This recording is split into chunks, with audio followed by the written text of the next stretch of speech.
UKLO 1 year masters. No IELTS required up to 5 years visa. High visa success rate. But Akhil మీరు proud గా feel అవుతున్నారా తన పక్కన కూర్చొని ఇంటర్వ్యూ ఇస్తున్నందుకు? ఖచ్చితంగా. ఎందుకంటే 500 సాంగ్స్ పాడి అక్కడ ఇండస్ట్రీలో టాప్ 5 సింగర్స్ లో వన్ ఆఫ్ ది సింగర్ గా తను ఉండడం అవును. చాలా అది మంచి మూమెంట్ కదా. అంటే నాకే ఇంటర్వ్యూ చేస్తుంటే తను చాలా హ్యాపీగా అనిపిస్తుంది. ట్రూ అండి. అంటే ఇప్పుడు తను 500 సాంగ్స్ ఎందుకు పాడింది అనే దానికి రీజన్ ఆలోచిస్తే తన humility. Yeah so 501th song పాడేటప్పుడు కూడా ఆ మ్యూజిక్ డైరెక్టర్ కి ఆ లిరిక్స్ కి ఆ పాటకి అంతే రెస్పెక్ట్ ఇస్తుంది. ఎస్ అందుకే ఇప్పుడు 500 ఏంటి రేపు పొద్దున 1000-2000 పాటలు పాడుతుంది. ఆఫర్స్ అంటే జనరల్ గా చాలా మందికి తెలియదు.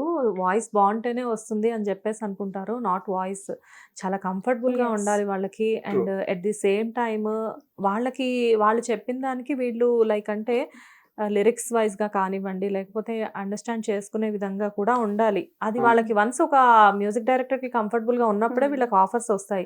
కానీ ఆ రిలేషన్, ఆ బాండ్ మెయింటైన్ చేయడం కూడా చాలా కష్టం ఇండస్ట్రీలో. బట్ ఇంత చిన్న ఏజ్ లోనే 500 సాంగ్స్ వరకు తను వెళ్ళింది అంటే చాలా మంచి విషయం. అది I'm very proud about you. అక్క నీకు ఎప్పుడో నేను పర్సనలీ చెప్పలేదు కానీ I like your that humble nature a lot. I have got inspired by you many times. Truly like coming from my heart. యాక్చువల్గా తను అనుకుంటుంది ఏంటి అఖిల్ నా గురించి ఇంత బాగా అనుకున్నాడా అని చెప్పేసి కదా. Your surprised right now. నాకు కూడా యాక్చువల్లీ సూపర్ సింగర్ లో ఫస్ట్ లో అంత క్లోజ్ ఏం కాదక్క. లేటర్ ఆన్ మేము చాలా అంటే actually we were in side A and side B. So Akhil and me were in side A and they were in side B. So but మీరిద్దరు యాక్చువల్గా ఒక టీం కదా. టీమ్ ఒకటి కానీ సాటర్డే తను వచ్చాను. నార్మల్లీ ఇది డివైడెడ్, సాటర్డే సండే అలాగా డివైడ్ చేశాను. సాటర్డే నేను అమృత అక్క వచ్చేవాళ్ళము, సండే అక్షయ్ వాళ్ళు వచ్చేవాళ్ళు. Okay okay.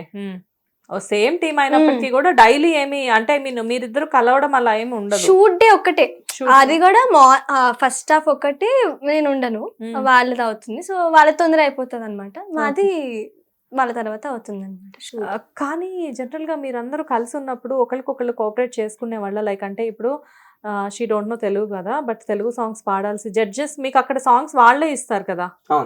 బట్ మీరందరూ ఇలా తెలుగు రాని వాళ్ళకి తిను ఒక అమ్మాయి మలయాళీ సింగర్ శ్వేత తను ఉన్నారు. సో వీళ్ళకి మీరు హెల్ప్ చేసేవాళ్ళ లిరిక్స్ కి కానివ్వండి. అంటే అక్క కూడా ఓపెన్ గా అడిగేది, మేము కూడా ఏదైనా అక్క పాడినప్పుడు రిహార్సల్ ఏదైనా అనిపించినా చెప్పేవాళ్ళం. బికాస్ ఎందుకంటే అది చాలా టఫ్ టైమ్. మీ సింగింగ్ మీరు చూసుకోవాలి, మీరు లిరిక్స్ మీరు చూసుకోవాలి, కంటిన్యూస్ ప్రాక్టీస్ చేస్తూ ఉండాలి. బట్ ఆ టైంలో మీరు ఇంకొకరికి హెల్ప్ చేయడం పాసిబులేనా? ఖచ్చితంగా పాసిబుల్ అక్క. ఐ థింక్ దట్ ప్రయారిటీ అంటే ఇప్పుడు ప్రయారిటీ కూడా కాదు, ఐ థింక్ ఆ హెల్దీ కాంపిటీషన్ అనేది చాలా ఉండింది, ఎస్పెషల్లీ మా ముగ్గురులో. I mean okay, I think ఇది హెల్దీ కాంపిటీషన్ తో వస్తుంది. ఐ థింక్ ఆ హెల్దీ కాంపిటీషన్ చాలా ఉండింది అక్క మా సీజన్ లో. ఎందుకంటే ఇప్పుడు కంటెస్టెంట్స్ ఏంటంటే నేను పాడుతున్నానా గల్లు గల్లు సాంగ్, నేను నా వరకు చూసుకుంటాను, రిహార్సల్ చేసుకుంటా వెళ్ళిపోతా అనేది నేను అందరూ అనుకుని ఉంటే బాండింగ్ ఉండేది కాదు. మేము అలా కాదు, నా పాట నాదే, అమృత పాట తనదే, అక్షయ పాట తనదే, ఎవరికి కాంపిటీషన్ కాదు. సో ఇప్పుడు మీ ముగ్గురు కలిపి ఒక సాంగ్ పాడబోతున్నారు. ఒకళ్ళు తెలుగు, ఒకళ్ళు కన్నడ, ఇంకొకళ్ళు ఒడియా. ముగ్గురు డిఫరెంట్ లాంగ్వేజెస్ పీపుల్ తో నేను ఇంటర్వ్యూ చేస్తూ మీ సాంగ్ వినబోతున్నాను. ఎనీవేస్ ఏ సాంగ్ పాడతారు ఇప్పుడు? తెలుగు పాట. మల్టీ లాంగ్వేజ్ లో ఏదైనా సాంగ్ ప్లాన్ చేస్తారేమో అని. తెలుగు పాట పాడతాం మేము. ఈ సాంగ్ గ్రాండ్ ఫైనల్స్ రోజు పర్ఫామ్ చేసాం అందరం. సో ఆ సాంగ్ ఇప్పుడు మళ్ళీ పర్ఫామ్ చేస్తాం, పాడతాం. ఆ సాంగ్ నాకు గుర్తొచ్చింది, బట్ పాడండి.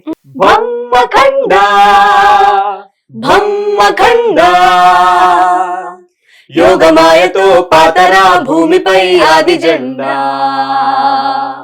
భమ్మఖండ భమ్మఖండ యాగజ్వాలమై పాతరా దీనులా కళ్ళ నిండా.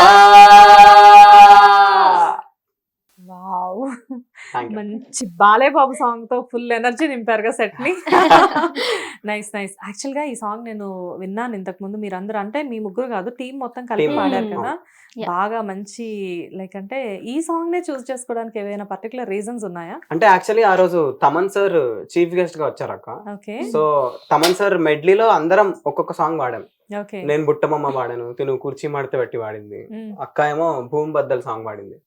అలాగా లాస్ట్ లో ఇంకా ఒక గ్రాండ్ గా ఏదైనా ఎండ్ మంచి చేద్దామని ఎండ్ చేద్దామని, ఒక గ్రాండ్ ఎండింగ్ ఇద్దామని ఓకే. బొమ్మకండ సాంగ్ పాడడం జరిగింది. ఓకే. అండ్ తమన్ గారి గురించి వచ్చింది కాబట్టి ఇక్కడ ఒక విషయం అడుగుతాను. అఖిల్ తమన్ సార్‌తో ఈ సూపర్ సింగర్స్ కంటే ముందే నువ్వు వర్క్ చేయడం జరిగింది కదా?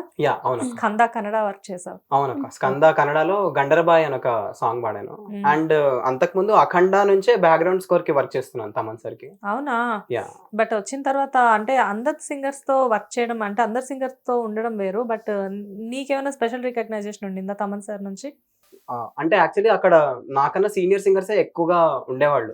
సో అఖండ టైంలో నాకు తెలిసి ఇప్పుడు శ్రీకృష్ణ అన్న, సాయి చరణ్ అన్న, సాకేత్ అన్న, అరుణ్ అన్న వీళ్ళందరితో పాటు నేను ఒక జూనియర్ సింగర్ గా, ఐ మీన్ వాళ్ళందరికన్నా చాలా చిన్న కాబట్టి అలా ఎంటర్ అయ్యాను. సో ఖచ్చితంగా ఒక సాఫ్ట్ కార్నర్ ఉండేది నా పట్ల. ఓకే. అంటే ఏదైనా నేను ఎప్పుడైనా ఏదైనా తడబడినా కూడా, ఏదైనా చిన్న మిస్టేక్ అయిపోయినా నేను కంగారు పడేవాడిని ఫస్ట్ లో. కానీ అన్నవాళ్ళు మంచిగా కూల్, ఇట్స్ ఓకే, అందరికీ ఓకే చిన్న అలాగా. పిల్లోడివి కదా, ఆ చాలా కన్సర్న్ చూపించావు. చాలా ఆ కన్సర్న్ ఇప్పటికీ వాళ్ళందరి నుంచి ఉంటుంది. నీకు అదే ప్లస్ పాయింట్ అఖిల్, నువ్వు ఎంత పెద్ద అయినా కానీ ఇలా చిన్నగానే కనిపిస్తావు. అండ్ బాగుంది. అండ్ మీ ముగ్గురులో జనరల్గా సూపర్ సింగర్స్ తర్వాత ఆఫర్స్ ఇంకా పెరగడం, రికగ్నైజేషన్ అయితే 100% వచ్చింది.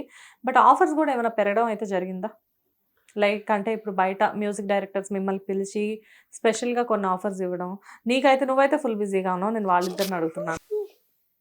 అండ్ నువ్వు చెప్పు, ఎలా అనిపిస్తుంది అంటే వన్స్ సూపర్ సింగర్స్ కంప్లీట్ అయిపోయిన తర్వాత బయట ఆఫర్స్ ఎలా ఉన్నాయి? సూపర్ సింగర్ అయ్యాక వస్తున్నాయి అక్క, ఆఫర్స్ వస్తున్నాయి, పాడుతున్నాను.